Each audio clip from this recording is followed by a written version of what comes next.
gentlemen, to week 9 of the European League of Legends Championship Series, coming to you live from our studio in Cologne, Germany. I'm Joe Miller here with Trevor Quickshot Henry, and we're on the road to the playoffs with Worlds already on the horizon. Yeah, that is definitely right. Each squad has only 7 matches left to play this split, so it'll be the last time these teams are going to be facing off against one another.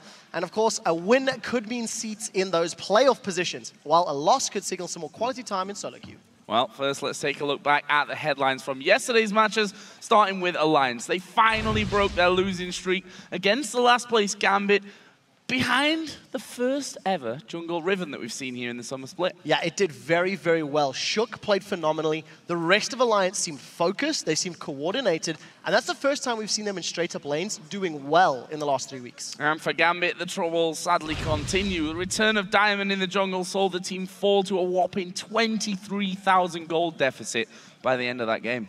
Diamond back in the jungle, playing Rengar, had no impact in the game whatsoever. Yeah. He had very little presence. The bigger concern for me is Genja and Edward. They're really struggling as the duo lane. They gave up first blood, and they're being bullied and pushed around often. Well, Fnatic, on the other hand, extended their winning streak to 7 games in a row behind a monster performance from Reckless on Vayne. He had 18 kills without dying, which is just 1 less than Skara's record for most kills in an LCS match. Yeah, played so incredibly well, and if it weren't enough, he actually topped off the performance with a stunning pentakill, dove past multiple towers, killed every single champion, and picked apart all of the Copenhagen Wolves. There's an interesting tidbit that Europe's summer's first pentakill came with Broken Shard, debuting as a Copenhagen Wolf. And if you go earlier in the split, North America's first pentakill was also with Broken Shard when he was playing for Complexity. So he's giving multiple teams cross-regional penta participation. It's not the best claim to fame, but I'm sure you can do an AMA about it.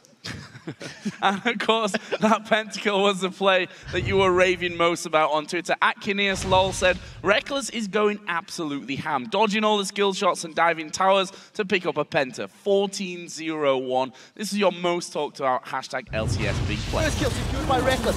You see that's a double kill as he sidesteps the Cocoon. Looking for the triple. Reckless is going to be killed. He's looking for the penta. That's the quadra. He's looking for 5. Towers down on the back line. Reckless makes the penta. He gets it. That's the pentakill. Absolutely incredible play, but considering how much he was being fed, you can't blame that.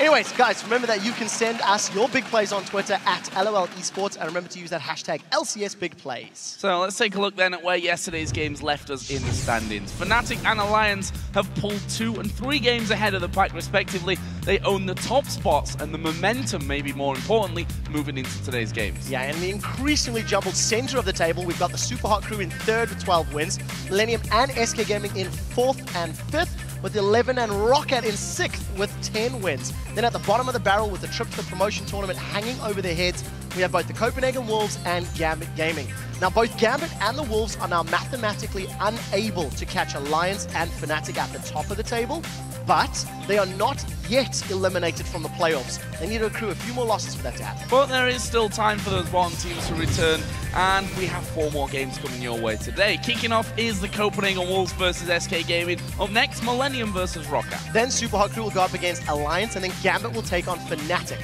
Following those LCS matches, the European Challenger Series quarterfinals will continue with a best of 3 between Ocelot's Gamers 2 and Playing Dutch. Yeah, you want to watch that one, it's going to be quackers. For more information about the teams and players, head over to lolesports.com. That's where you'll also find VODs of past matches, articles, and much more. You can let us know who you think is going to come out on top in today's games as well by visiting the schedule. Yeah, and to find out how you can be part of the audience here in our Cologne studio, to watch the LCS live, or even join us for the quarterfinals, check the link at the top of the page. Seats are available now and are going quickly. Just as a quick reminder, the semifinals and finals for the summer split will be held at Gamescom once again here in Cologne, so please check their site for tickets and availability. And we'd also like you to join us on Twitter and let us know if you could substitute one North American LCS player on your favorite European LCS team. Who would it be and why? Yeah, think about strength of player, think about whether they're originally from Europe or whether they're originally from North America. It's definitely an interesting topic. Write to us at LOL Esports, use the #LCS. We will read some of our favorite responses later on in the show.